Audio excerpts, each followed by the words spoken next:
Hello, and I'm delighted to welcome Jessica Duchen to my new series, Beethoven series. So Jessica is a wonderful author, a music journalist, and critic. So Jessica is writing now a novel called Immortal, so about Beethoven's immortal beloved.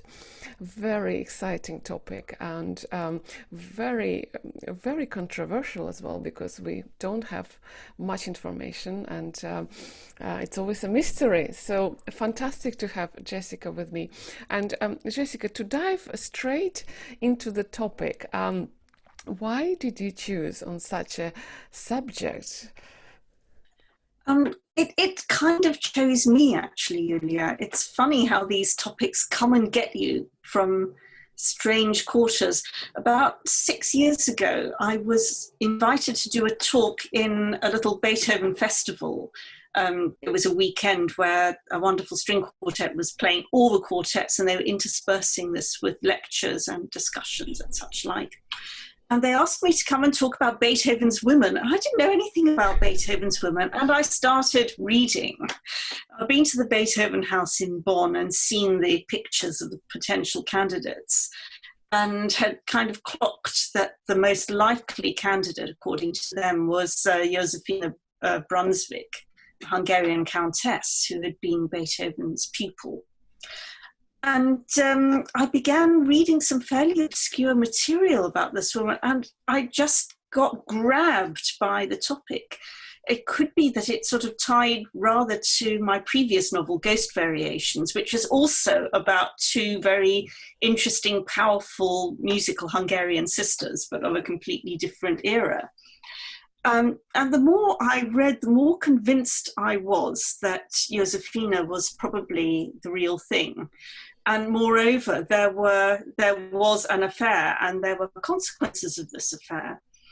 And this somehow has not been recognized. If you mentioned this a few years ago, it would be sort of dismissed as, oh, that's crackpot stuff.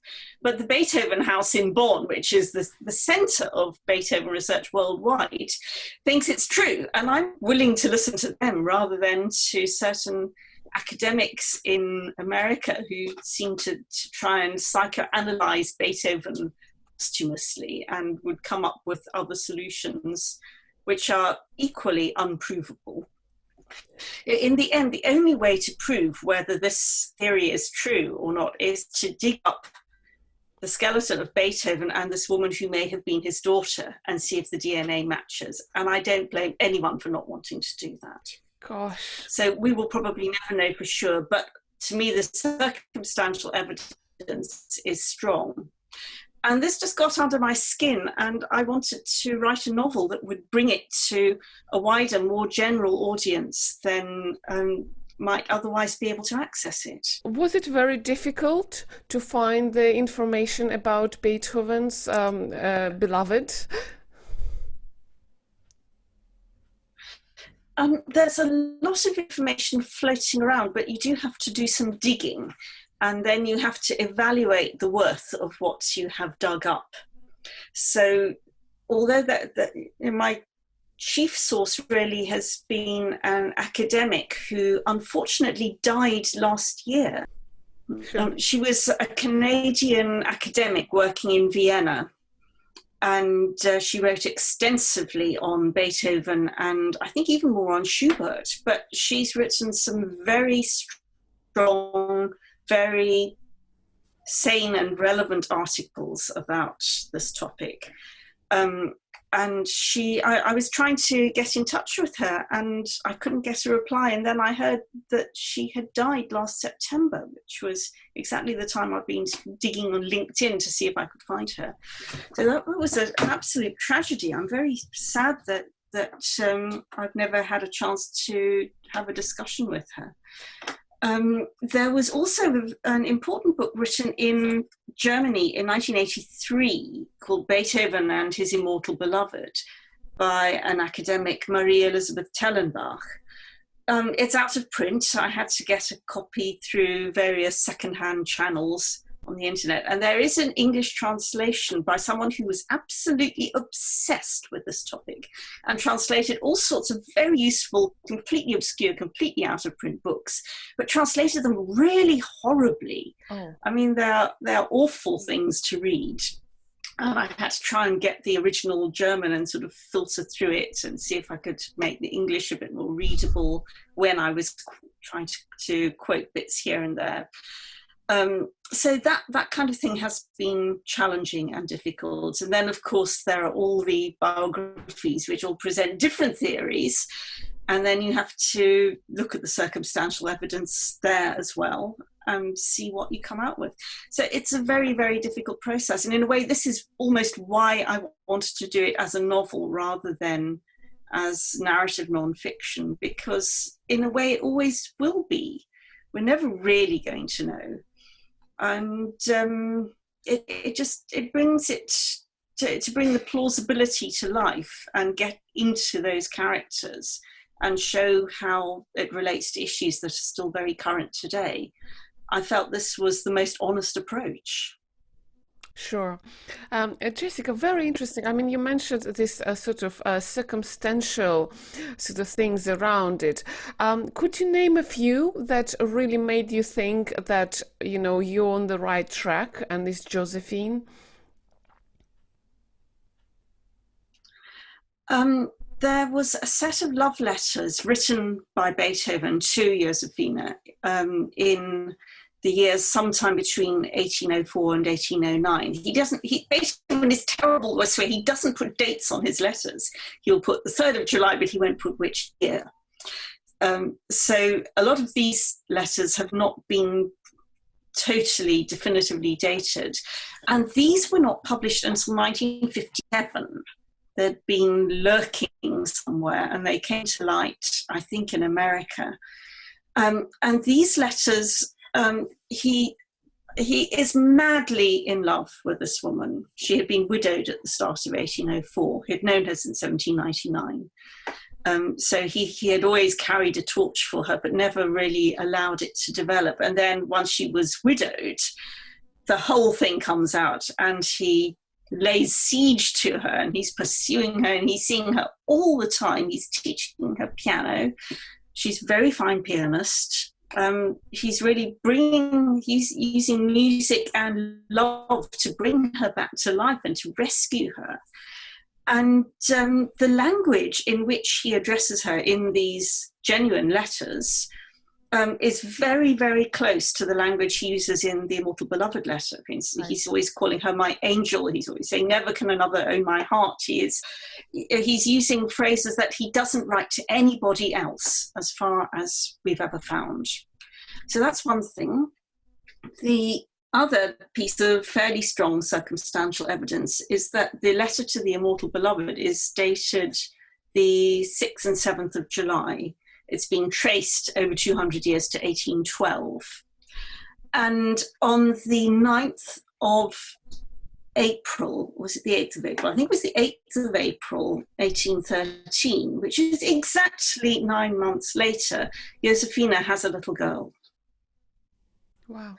And if you see pictures of this, she's the only one of Josefina's many children who lived to old age. And there are photos of her from various picture of her as a young woman, and then there's a picture of her as a very elderly woman shortly before her death.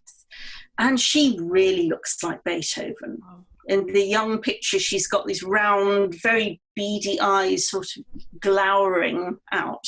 And in the old picture, she's got this very calm, distinguished look about the cheekbones and a distinct sort of downward scowl that you've seen on every picture of Beethoven ever, more or less. And also, if you see a photo of there's a painting of Beethoven's mother, and if you put that painting of Beethoven's mother beside this photograph of Minona Stackelberg, she's got exactly the same shaped face. Wow. So this is circumstantial, but it's, it looks like a duck, it quacks like a duck. It's one of those situations. In 1809, Josefina met the man who became her second husband, He was originally going to be the tutor to her sons. And this encounter involved a long journey from Pestalozzi's Institute in Switzerland back to Vienna and Hungary. But they went via Italy because they were afraid there was going to be a Napoleonic invasion in Vienna, and secondly because Stackelberg was very taken with Josefina and wanted to seduce her. So in Italy, he managed to seduce this unfortunate young woman who had been extremely ill not long before and wasn't really physically strong enough to fight him off. And she ended up pregnant out of wedlock by him. And she had to marry him whether she liked it or not. And she didn't like it. And they had a very stormy marriage. They were financially ruined in the inflation of 1811 after in the midst of Napoleon's destruction of the Holy Roman Empire and the financial turmoil that followed all of that. And by 1812, she was desperate to get rid of this man. And it's thought that this is why she was heading for Prague, because she had contacts there who would be able to help her and would be able to ensure that she would not lose custody of children from her first marriage. She now had two from her second marriage as well. And it was in Prague that she somehow encountered Beethoven, and this incident happened that sparked the Immortal Beloved letter.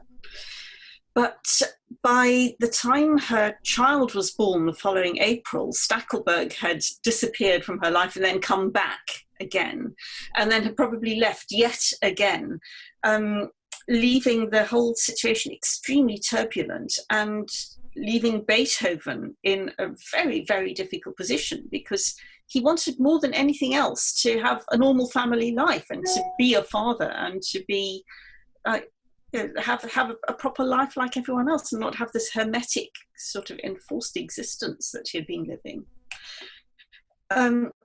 So it's possible he thought about trying to claim paternity against it. He would have had to put himself and Josefina through the most horrific scandal had he done so. Stackelberg would never have accepted that he wasn't the father and that anything untoward had happened, even though he would have known full well that he couldn't be, but that's beside the point. And there's evidence that Beethoven thought he might have to leave the country at the time that Minona Stackelberg was born. So again, it's circumstantial evidence, but it's quite convincing. It's very interesting, Jessica, thank you. And just out of interest, so who were the other possible candidates for this? I mean, because as I can understand from, various his biographies, he had interest in women. Like it's normal, of course, but there was interest. Oh yes, absolutely, there was interest. He had, he was as sociable and attracted and flirty as anyone else would have been. There are a few leading candidates that have come to light here and there. Probably the most important one is a woman named Antonia Brentano, who was married to Franz Brentano, whose brother, or half-brother, I'm not sure which, I think it was his brother, was an important writer in the Romantic school, I think from Heidelberg. And his half-sister, Bettina Brentano, went on to become Bettina von Arnim, who's an incredibly significant, if rather controversial figure. She was kind of in love with Goethe, or thought Goethe was in love with her. She's an amazing writer. She wrote reams about having met Beethoven, but no one's quite sure how much she made up, and possibly quite a lot. So, in fact, Bettina Brentano is one possible candidate, and Beethoven wrote her some fairly affectionate letters. But she was actually married and newly a mother at the time of July 1812.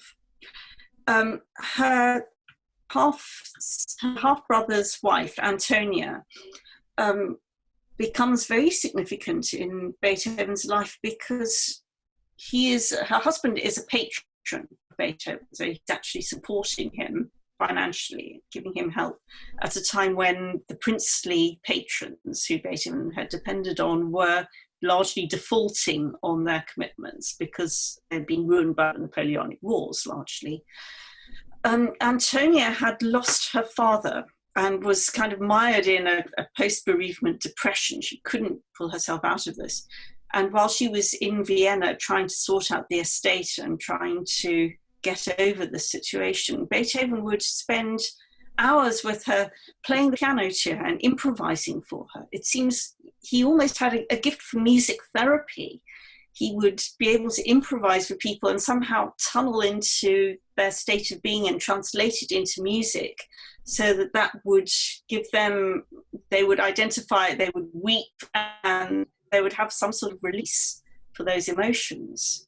This is quite well documented. It's really remarkable. So there was that. He dedicated a song to her called To the Beloved, which had a guitar accompaniment originally because she played the guitar. But it does seem that she commissioned it, so it may not have necessarily been his decision, but that song exists. And it was thought for a long time by some very high-level academics that she was the most likely candidate. Coincidentally, she had a child as well 3 weeks after Josefina gave birth to Minona. Antonia had a son who was born quite sickly and was never very well, and I think he died before he reached adulthood.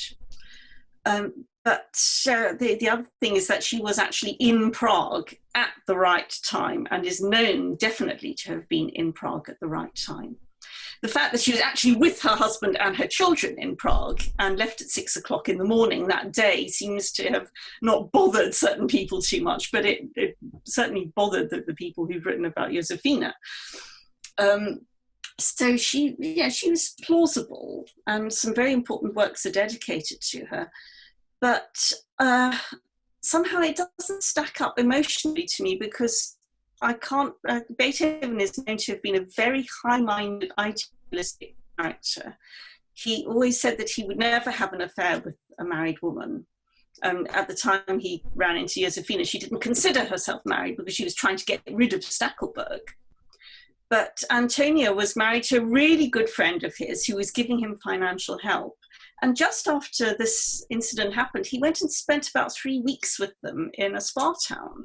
Right. And I can't imagine he would have been basically staying with someone he had had an affair with and her husband and her family and being okay about it. I just cannot think he was that sort of bloke. I don't think anyone would think he was that sort of bloke.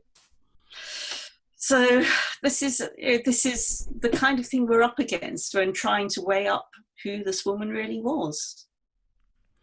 Gosh, very, very, very interesting, and of course, I mean, quite a few kind of things to, I guess, to consider, and I guess it's also becomes. I can imagine it can become slightly obsessive, you know, to explore this topic, because there's just so much kind of entangled in that. But we've touched a little bit the subject of, you know, his patrons, and so it's an interesting relationship. I don't think I quite understand, because he was he of course needed the support, but I don't think he kind of really was into the position of bowing in front of those people. Am I right?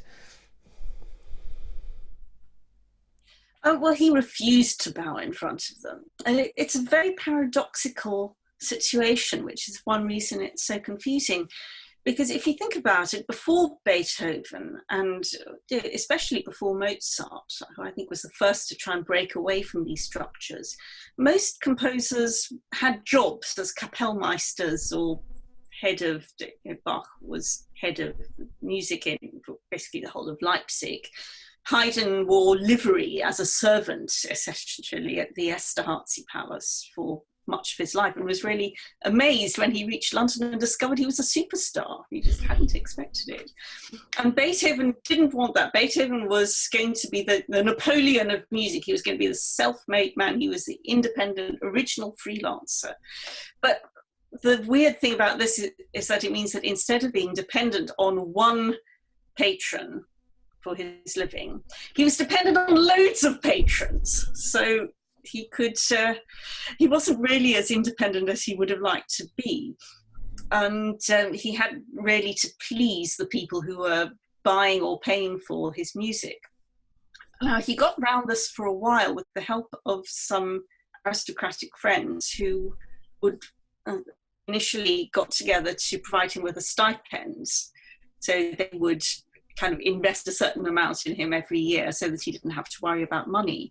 The first of those was Prince Lichnowsky, who was the person with whom he stayed when he first came to Vienna on the recommendation of Count Waldstein. And Lichnowsky gave him lodgings in the attic and introduced him to everyone and gave premieres in his salon. And eventually he started giving him a stipend of 600 florins a year. Beethoven then had the most spectacular fallout with Prince Lichnowsky in 1806, when Lichnowsky took him off to his country palace and put on an evening that was supposed to be for Beethoven's benefit. But apparently there were some French soldiers there, or French military personnel or something, and Beethoven refused to perform in front of these people. And Prince Lichnowsky made the mistake of his life. He tried to force Beethoven to the piano, and Beethoven, threw an absolute wobbly, he just stormed out of the room. He went up to his own room. He wrote Lichnowsky a most furious note saying, there are and there have been thousands of princes. What I am, I have made of myself. There is only one Beethoven. Or that he took his stuff and he went. He just walked out into the rain. This was Silesia. It was hundreds of miles from Vienna, and he just walked for hours, and then sort of eventually thought he'd better find some sort of transport back home. But he just walked out and caused enormous offence. He was very good at having fallouts of people. It almost ruined the manuscript of the Appassionata Sonata, which was in his bag at the time, got drenched in the rain. And of course, then Lichnowsky stopped his stipend. So then 3 other princes got together and started giving him a sort of consortium stipend, which was supposed to give him 4,000 florins a year. And then that got kiboshed by the Napoleonic Wars and the inflation in 1811. So he was as hard up as anyone else. And again, the reason he was in Prague in 1812 was that he was trying to persuade Prince Kinsky, who had palace there, to actually give him some of the money that he was owed. So he was very dependent on these patrons, even when he didn't want to be. And after all of this sort of went, he had to keep finding new patrons. He had to keep selling commercial music that would keep him afloat financially. And that was one reason he kept having to move house, because he had a very lovely apartment in Vienna, which he could no longer afford. So it's a fascinating situation, and psychologically it's a fascinating situation because of what it tells us about who he was and who he thought he was, because he had no false modesty whatsoever. He knew he was a genius, and he was damn well going to get out and be one. That's really extraordinary, I must say, because, it's such a kind of inner power. I mean, you can, of course, feel it in his music, but it's just extraordinary that his behavior also showed that. But let's come back a little bit, to the subject you're writing about, his women. I know it sounds a bit strange, but his beloved. So how did his writing, how was it affected, by his, dare I say, affairs or love stories, I guess it's a better word? Again, this is a topic that's caused a lot of controversy and a lot of interest, and nothing massively conclusive. But the music associated with Josefina is particularly interesting because there is a little motif that goes Josefina, Josefina, and it comes back and back and back and back. The main instance of it is the Andante Favori, which he gave to her with a letter saying, here is your Andante. He calls it your Andante. And it goes, Josefina, Josefina. So that's the little motif that we're interested in here. You'll also find it in the minuet of the Sonata Opus 31, number 3, where it's Josefina.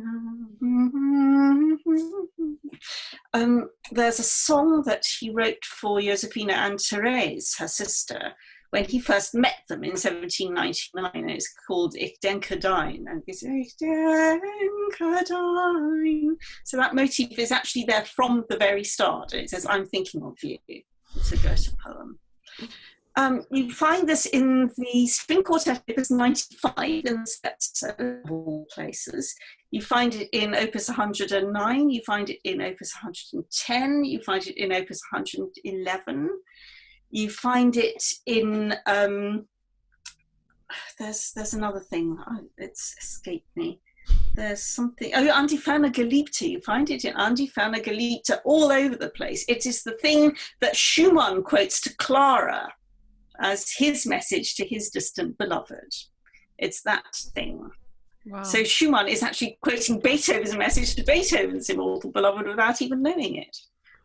Gosh. So it's been quite convincingly identified initially by Marie Elizabeth Tellenbach back in 1983 in this out-of-print book.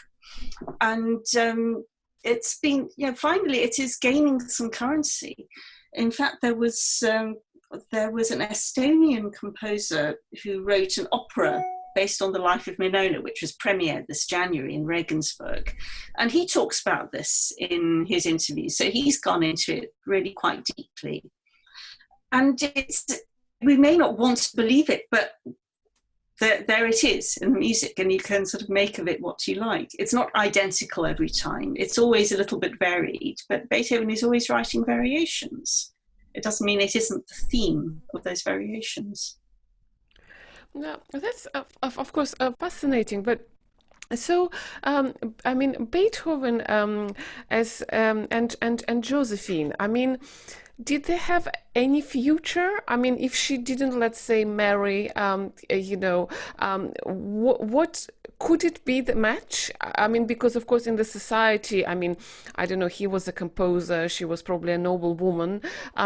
So how likely would it be that it could have been a happy ending? Very, very unlikely, because although Beethoven seems to have still loved her as much as ever, there was no chance that she could ever really have the kind of living together relationship that he wanted. He says in the Immortal Beloved letter, first he asks her to arrange that I may live with you. But then he wakes up in the morning and he writes, I can only live with you either together or not at all. Mm-hmm. Either completely together or not at all. So he wants all or nothing. He wants either to marry her or just nothing. He can't bear the sort of intermediate, sort of sneaking around having affairs thing. She would have had to somehow free herself from Stackelberg. Stackelberg was never going to agree to that. Mm-hmm. He stubbornly refused to die. There was no sign that he was going to get out of her life in any way, shape, or form.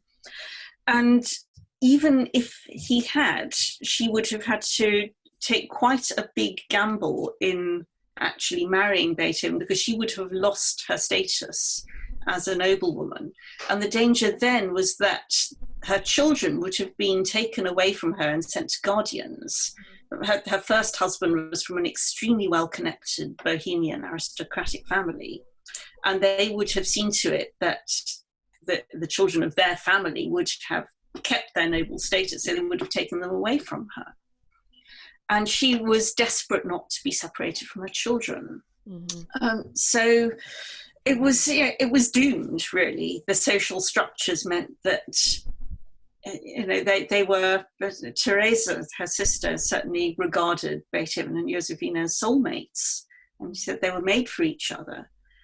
But they, because of the structures of the time, they could never have been together. And it really is, it's quite tragic. Hmm. Yes, well, Jessica, I mean, thank you so much. It's been so interesting and absolutely captivating. I can only imagine, how what a privilege, it is to work on such subject and sort of try and dig this out. So, um, thank you for being my guest, and yes, all the best of luck with the book, which is due in October, but you can pre-order now. But it sounds that it's going to be a fantastic book, and thank you very much for being my guest. Thank you very much for having me, Julia. It's a great pleasure and privilege. I Thank you. appreciate it. Thank you.